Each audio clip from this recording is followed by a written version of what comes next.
Welcome to the Hunter सारा। तो बात करने जा रहे हैं हम एक्सरसाइज 7.1 के क्वेश्चन नंबर थर्ड की बात करते हैं। ठीक है, क्वेश्चन नंबर हमने थर्ड की बात है। ये क्लास 10th का एक्सरसाइज 7.1 का क्वेश्चन नंबर क्या है? क्या बोला गया क्वेश्चन में? कहता determine if the points, 3 points दिए गए हैं, आपने चेक करना है कि वो पॉइंट्स आपके कोलिनियर है या फिर नहीं है। तो पहले सबसे पहले आपको पता होना चाहिए कि कोलिनियर पॉइंट्स क्या होते हैं। लिखिए डेफिनेशन कोलिनियर पॉइंट्स।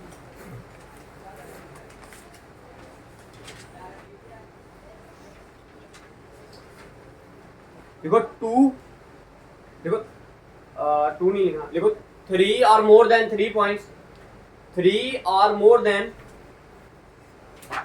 3 पॉइंट्स, 3 और more than 3 points are said to be collinear. 3 or more than 3 points are said to be collinear if they lie on the same line.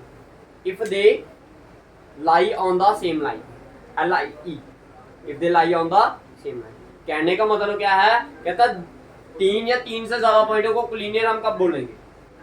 ठीक है, आपके पास कोई 3 पॉइंट दिए गए, हम मान लो A, B और C, इनको हम कोलिनियर कब बोलेंगे? अगर तीनों के तीनों क्या कर रहे हैं? किसी एक लाइन पर क्या कर रहे हैं? लाई कर रहे हैं। जैसे सपोज करो एक लाइन है, ये पॉइंट A इधर आ गया, B इधर आ गया, C इनके बीच में आ गया, या C इधर आ गया कहीं। अगर 4 दिए तो चारों के चारों अगर एक ही लाइन पर लाई कर रहे हैं तो इनको क्या बोलेंगे? कोलिनियर। अब मैं एक लाइन और बनाता हूँ। देखो पॉइंट लिखता हूँ, एक लिखा मैंने ये पॉइंट, एक पॉइंट ये बनाया और एक पॉइंट ये बनाया। तो बताओ ये क्या तीनों पॉइंट कोलिनियर है? नहीं है ना। देखो ना ये कैसे आ रही है। अगर ये वाली लाइन लगाऊंगा तो ये ऐसे आएगी, ये वाली लगाऊंगा तो ये अलग आएगी, तो ये कोलिनियर है। देखो 2 पॉइंट, मैंने क्या बोला? 3 और मोर देन 3 पॉइंट। 2 पॉइंट होगा तो वो तो कोलिनियर ही होंगे, क्योंकि कोई भी 2 पॉइंट कहीं भी लिख लूं। ये एक पॉइंट ये आ गया, दूसरा वाला पॉइंट बताओ कहाँ लिखूं मैं? कहीं भी बता दोगे ना। अगर इधर लिखूंगा तब भी ये लाइन क्या कर लेगी? इसके साथ ज्वाइन कर देगा। तो 2 लाइनों के 2 पॉइंटों के लिए कोलिनियर नहीं होता। कितने? कम से कम 3 पॉइंट चाहिए उसके लिए हमें कोलिनियर चेक करने के लिए। तो देखिए 3 पॉइंट को कोलिनियर कैसे करना। देखिए आपके पास कितने पॉइंट दिए हैं? 3 पॉइंट दिए हैं ना। मान लो वो इस शेप में ऐसे करके ट्राइंगल की शेप में। कैसे है वो? ट्राइंगल। एक पॉइंट A है, एक पॉइंट B है और एक पॉइंट क्या है आपके पास? क्या है? C। 3 पॉइंट दिए हैं।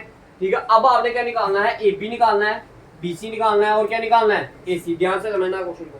क्या निकालना है? AB, BC और AC। तीनों की वैल्यू ले लेनी। जो इनमें से सबसे बड़ी साइड होगी, जब आप वैल्यू निकालोगे डिस्टेंस आएगा ना आपके पास, जो इनमें से क्या होगी? सबसे बड़ी वाली साइड, उसको छोड़ देना है। उसको क्या कर देना है? छोड़ देना। जो 2 छोटी वाली साइड से रह जाएगी ना, उनको क्या कर देना है? प्लस करना है। अगर प्लस करने के बाद वो किसके बराबर आ गई? थर्ड वाली साइड के बराबर आ गई, तो डेट मीन वो पॉइंट के यहाँ कोलिनियर। मैंने क्या बोला? सबसे बड़ी वाली साइड को क्या कर देना है? छोड़ देना है। और जो 2 छोटी साइड्स बचेंगी उन दोनों को क्या कर देना है? प्लस कर लेना। अगर प्लस करने के बाद वो किसके बराबर आ गई? बड़ी वाली साइड के बराबर आ गई, तो वो पॉइंट क्या होंगे? जैसे कैसे होता है वो, क्यों होता है, मैं आपको देखिए। 3 पॉइंट की बात की है ना। अच्छा बताओ, आप खुद से मान लो एक साइड, देखो 3 साइडें होंगी इसकी, एक AB, एक BC और एक AC, 3 होंगी ना। अब इनमें से कोई भी बता दो, कोई एक बड़ी होगी, मान लो कोई भी। कौन सी? BC। चलो BC आपने मान लिया, ठीक है। अब ये BC सबसे बड़ी है, तो डेट मीन ये B इधर होगा और C कहाँ होगा? अगर ये सबसे बड़ी है तो A कहाँ लाई करेगा? बीच में। अगर मैं A इधर बना दूं तो सबसे बड़ी साइड कौन सी हो जाएगी? B है। भाई देखो ना, अगर A बाहर बनाऊंगा तो B, ये C पहले आ रहा है तो BC क्या होगी? इससे छोटी होगी। और क्या होगी? BA क्या होगा? बड़ा। तो डेट मीन A क्या होगा फिर आपका? छोटा होगा। अब मैंने बोला क्या? सबसे बड़ी वाली साइड क्या कर दो? छोड़ दो। सबसे बड़ी वाली साइड कौन सी थी? छोड़ दी आपने। अब क्या क्या रह गया आपके पास? एक AB रह गया और एक क्या रह गया? AC। अगर इन दोनों को ऐड करने के बाद ये किसके बराबर आ जाए? पूरी बड़ी वाली साइड के बराबर आ जाए, तो मतलब वो क्या है? एक ही लाइन पर लाई कर रहे हैं ना। क्या कर रहे हैं? एक ही लाइन पर क्या कर रहे हैं? लाई। मान लो ये 2 है आपका, ये 5 है, तो बड़ी वाली साइड कितनी होगी फिर? 7। अगर मान लो आपका ये 3 है, ये 5 है, तो बड़ी वाली साइड कितनी थी? 7। ये इसका सम कितना आया? 8। क्या आया? 8 आया ना। तो क्या ये इसके बराबर होगी? नहीं होगी। तो डेट मीन ये कोलिनियर नहीं। समझ आ गया? कंसेप्ट समझ आ गया? क्वेश्चन करें अब। ठीक है, अब बताइए सबसे पहला वाला पॉइंट क्या दिया था आपको? 1 and 5। दूसरा वाला पॉइंट बताइए? 2, 3। फिर -2 -। क्लियर है? तो सबसे पहले हम निकालते हैं वैल्यू किसकी? Using distance formula we have to find the value of इसकी ए बी की। तो इधर देखिए ध्यान से समझिए, ए बी की वैल्यू निकालनी है। तो ए और बी, बाकी वाला भूल दो।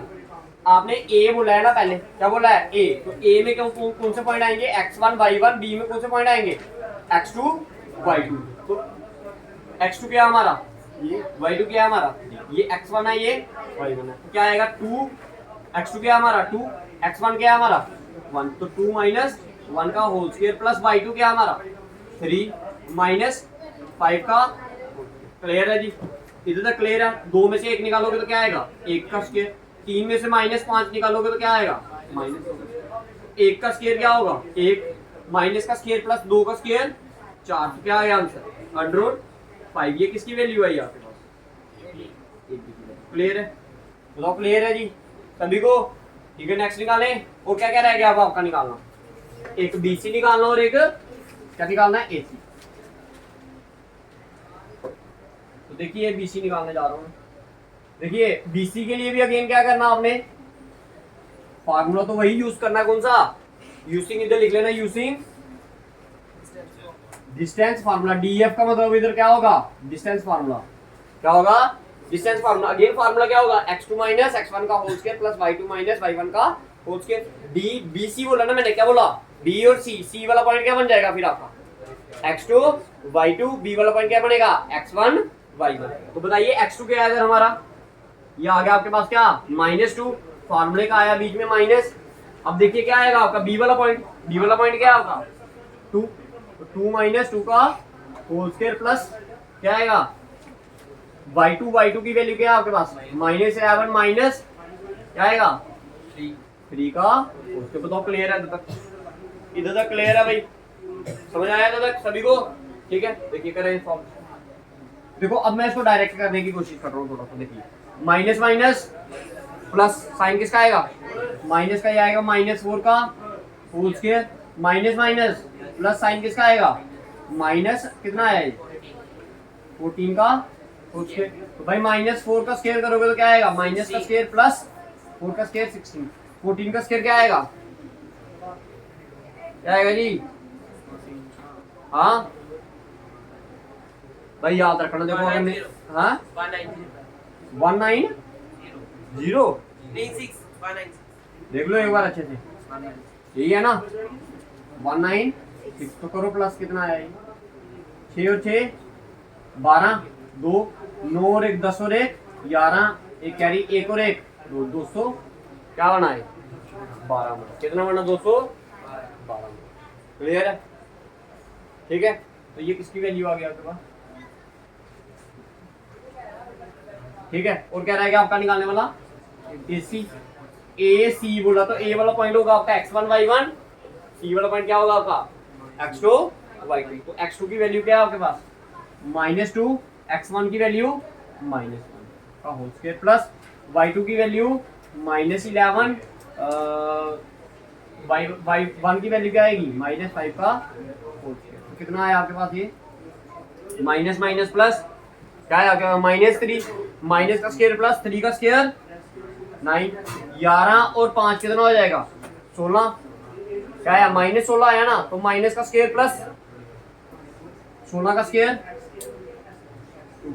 तो कितना है 9 6 15 5 5 और 1 6, ये आ गया 265। कितना आया, ये आया AC की वैल्यू। किसकी वैल्यू आई आपके पास, ये AC की वैल्यू। सबसे बड़ी वाली साइड कौन सी होगी इसमें AC, ये।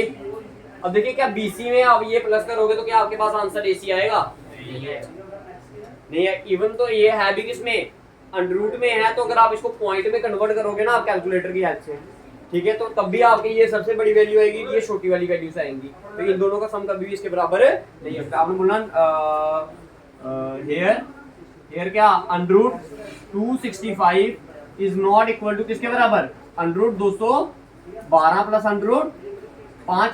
265 किसकी वैल्यू थी AC की, देयरफॉर आप बोल सकते हो AC is not equal to किसके बराबर BC प्लस AB। तो therefore A, B and C are not equal नहीं, और नॉट कोलिनियर। इक्वल नहीं प्रूव कर रहे हैं हम, क्या बता रहे हैं इनको कोलिनियर। तो ये कुछ इस तरह से, अगर ये बराबर आ जाए तो कोलिनियर, नहीं है तो नॉट क्लियर है। बताओ जिसको नहीं समझ आया बताइए।